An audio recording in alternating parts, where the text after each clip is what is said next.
Greetings, my name is Monty Martin. And I'm Kelly McLaughlin, and we are the Dungeon Dudes. And what a month it has been. This has been a long year, and it's only just begun. Today, we're going to take a look back at the events regarding the Open Gaming License changes that occurred over the past month, discuss what's happened, where it's all ended up, and hopefully, how we can move on. Monty and I are hoping to move on and get back to our regular scheduled programming, which we have a lot of fun creating on this channel. But we thought that this was a good opportunity to wrap this all up, explain everything that's happened for those of you out there who maybe are still a little confused about what all of these terms being thrown around might mean, and what has actually happened to the community of D&D. If you're unfamiliar with the sort of OGL, or Open Gaming License, as it exists, we actually created a video to explain the OGL, which you can check out right up over there. We also did a second video where we talked about the impact that the changes that were being talked about would have on the community, what that meant for us as creators, and our sort of plan moving forward, which you can check out right up over there. For this video, we hope to wrap it all up, explain where we've all landed, and hopefully be able to move on with our regular videos as normal. However, a brief summary is in order. Earlier this month, documents leaked out to the internet concerning Wizards of the Coast's plans to deauthorize the original Open Gaming License, which third-party creators have relied on for over 20 years to create content royalty-free for tabletop role-playing games, most notably 3rd and 5th edition Dungeons & Dragons. These documents indicated that Wizards of the Coast planned to replace the old Open Gaming License with the new 1.1 Open Gaming License, which had far more restrictive and exploitative terms that third-party creators would either have to accept or stop creating content for that used the 5th edition System Reference Document, or the SRD. For those still wondering, the SRD is a document that you can find on Wizards of the Coast website that includes the core rules of 5th edition. The classes, monsters, spells, races, and a few other, and the core rules of exploration, combat, and social interaction, but doesn't include all the other material that you would get in, say, Xanathar's Guide to Everything and Tasha's Cauldron of Everything, as well as strips away sort of the distinctive brand identity that is associated with the Dungeons & Dragons brand, so that creators have a baseline of material to draw on for creating their own adventures, modules, or even game systems. The OGL and the SRD are a sort of symbiotic relationship. A lot of people get confused on what each of these documents means. In essence, an analogy that I'm going to use is that the OGL is like an art gallery. This is where people are going to go to look at art, but each individual painting that they find in that gallery is a separate SRD document. Different game systems, not just D&D, can include SRDs and put them into the OGL for anybody to have access to that specific rule set to use and create content for. The SRD for 3.5 was put into the OGL. The SRD for 4th edition was put into a separate, more restrictive document, and that's why it hasn't really been part of this conversation as much. When 5th edition came out, they used the OGL again and put their SRD for 5th edition into the OGL 1.0a. There's a lot of other systems out there and a lot of other companies that have created their own games and own ideas that also use the OGL with their own SRDs that were then put into that.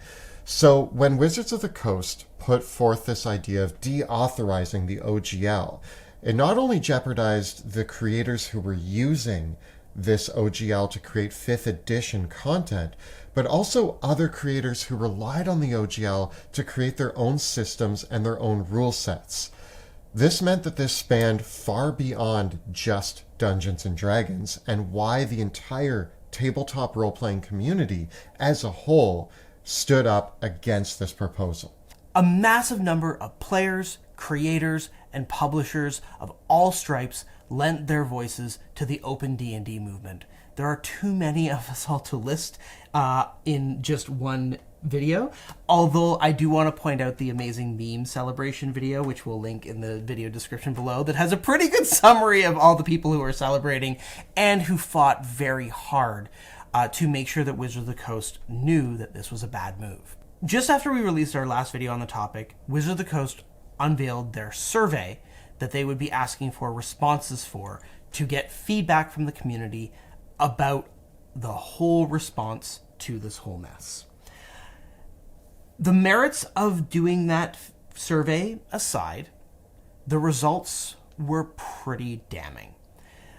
Kyle Brink, the executive producer for D&D, made a post on Friday last week revealing that the survey would be closed early because the results were pretty incontrovertible, with almost 90% of the community rejecting the proposed revisions and demanding a more open license for 5th edition.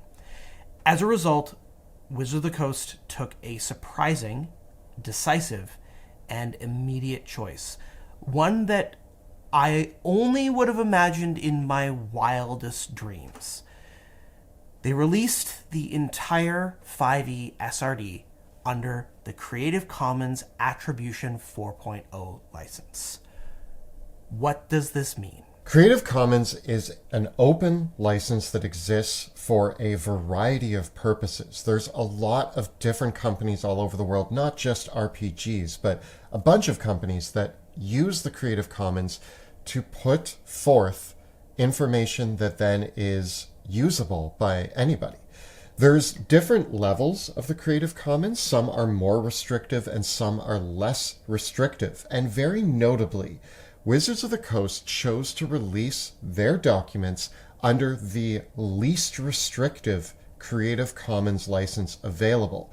This means that there is virtually no restrictions now on content creators or anybody publishing work for 5th edition, creating their own worlds, their own stories, characters, using what is available in the 5th edition SRD that uses the OGL. And the OGL 1.0A will now remain untouched with this SRD document being Creative Commons. Ironically, I personally believe that this does actually kill the OGL 1.0A, because the Creative Commons license is a far more permissive, and most importantly, it is a license that Hasbro or Wizards of the Coast cannot and do not control. Now that the 5e SRD has been released into the Creative Commons, I personally feel there is very little reason for third-party creators to use the OGL 1.0A at all for future projects. But by leaving it untouched, it means that projects that have existed in the past that used it, projects that may not be maintained anymore or may not be used anymore, still could potentially get picked up and used again. It's a very good move in respecting the past, but creating better conditions for the future. And so this is a very important element about the Creative Commons Attribution 4.0 license, is that, first of all, it's done. With this announcement, Wizards of the Coast didn't say they're going to do it. They did it. It was a very Ozymandias sort of moment of like, I did it 35 minutes ago sort of move, because the moment the post was published, you could download the CC SRD right there. And I'll tell you, I saved that thing immediately as soon as it was there, because it's over. It's done.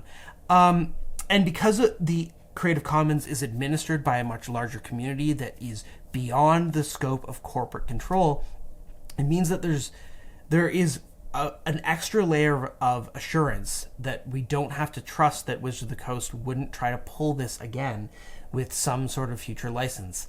Now that they've done it with Creative Commons, it's out there, it's going to stay out there, and it'll be out there forever. In releasing the 5e SRD to the Creative Commons, Wizards of the Coast has enacted something that we already knew was true. D&D belongs to players, creators, and those who love the game. No one person can truly own this game.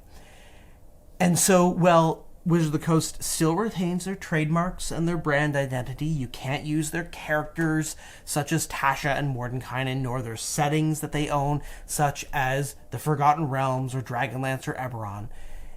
Everybody now can use these rules with confidence to create their own material royalty-free. This is kind of what we wanted, and I'm a little still shocked that it's come to this. I want to reiterate again, Monty just said it, but for everybody out there listening, I think it's really important that this is clear. When the community rose up, it was because of the threat to third-party creators and really any DM who hoped to publish their worlds or even release any sort of version of a creation of a character class or a spell or a magic item into the internet, possibly for sale in some capacity. The changes that were originally proposed threatened the ability for any of us to be able to do that. That was why we rose up to fight. Although trust is broken, and there's a lot of people out there in the community who are still being very vocal about, I don't trust Wizards of the Coast or Hasbro, and that's fine. And I can agree with that. But I do want to make it very clear that the exact thing that we were fighting for, which was protecting the OGL 1.0A and allowing content creators to continue to create for 5th edition Dungeons and Dragons, is now done. We have had that victory, and I think it's important that we celebrate that victory. A lot of people out there will say, well, the war is still going on. And I'll say that now's a good time to take a step back and give yourself a moment of rest and congratulate this community on the fact that the thing that we set out to fight for has been accomplished. And I personally am very excited to go back to looking at 5th edition with excitement and talking about the different characters I can build in that world. One thing that has happened for me personally with this is I have now opened my eyes to the idea that the Dungeon Dudes don't just need to be a D&D channel, and I don't just need to be a D&D personality. I love tabletop role-playing games, and I've been looking at a lot of different systems for quite a while and playing them with my friends. You may have even seen a few on our channel. And so I will say that a silver lining to all of this for me is that now I'm excited to look at more than just D&D. But I'm also excited to be able to return back to D&D as well. I love D&D, and I love 5th edition, and I will say that through all this, we continued playing our Drakkenheim campaign, and it's been a lot of fun, especially because we've been playing in person again and having a great time with that. And I want to continue creating content, whether it is exploring more in the world of Drakkenheim or exploring new places for this game that I love. I also know that this decision was not one that the creative people who make this game were part of. And I greatly respect the work of the Wizards of the Coast design team and the people who are the creators that make things for D&D. I'm still kind of excited about the next edition of D&D, and all I can say to that is that I hope that the higher-ups at Wizards of the Coast and Hasbro look at the situation very carefully and strongly consider committing now to releasing the next edition of Dungeons & Dragons with an SRD that is Creative Commons immediately upon the release of that new edition. I think that committing to that course of action now would go a long way to rebuilding the trust in the community. And for good measure, while you're thinking about it, you know how that you said you were going to put the Artificer in an SRD 5.2? How about that? Release the SRD 5.2 with the Artificer, maybe a few more spells, a few other features. Put that out under the Creative Commons. That would really go a long way to showing a commitment to being involved in this community and supporting creators in a big way. I've got a lot of ideas for Artificer subclasses that I'd really like to see the light of day. Committing to releasing one D&D or the next edition of Dungeons & Dragons with a Creative Commons SRD and releasing the Artificer and a few other materials into the Creative Commons SRD with a new SRD 5.2. And finally, going back and releasing the 3rd edition and 4th edition SRDs under a Creative Commons license.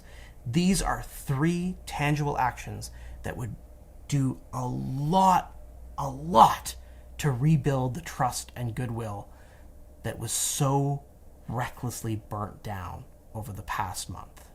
As a final note, I want to thank this incredible community, not just the fans of our show and the other content creators who stepped up to voice their opinions during the last month, but I also do want to thank the incredible people at Wizards of the Coast who helped make these changes possible. There's a lot of people inside the company who helped get these documents out there, helped release information, and didn't want to see D&D go the way that it was going. There's also a lot of people working out there who have worked for Wizards of the Coast as writers and authors and artists and designers, and all of those people deserve our thanks as well for the amazing work that they have put into creating the success that Dungeons & Dragons 5th edition has seen up until this point. And I think that while our anger and our frustrations may be geared towards the executives at a large corporation, we need to keep in mind all of the people involved in this game and every other RPG out there who are doing such incredible work. And so, from the bottom of my heart, just a deep thank you to everybody out there who plays tabletop role-playing games, creates for them, tells stories in their amazing worlds, and helps bring imagination to the forefront. Imagination and creativity is something that I think more people need in their lives, and these games give a place for that. And so thank you. And I also just want to say that, once again, be kind. So many creators, third-party publishers, YouTubers, live streamers, players, game masters, and alike are at a bit of a crossroads right now deciding what they want to do. We love tabletop role-playing games, and we're going to keep covering them, and we're going to keep playing D&D. And we want to encourage everyone to be kind and fair to those who want to keep creating, especially those third-party creators. There are so many amazing third-party creators that still have 5th edition content coming down their pipelines with amazing content and Kickstarters that deserve your support. The folks at Cobalt Press, Ghostfire Gaming, Mage Hand Press, Loot Tavern, and many, many more are really committed to these amazing projects, and they deserve our support because they're making amazing things. And so it is worth backing those projects, checking out their Patreons, and picking up a PDF on some of their online stores and more.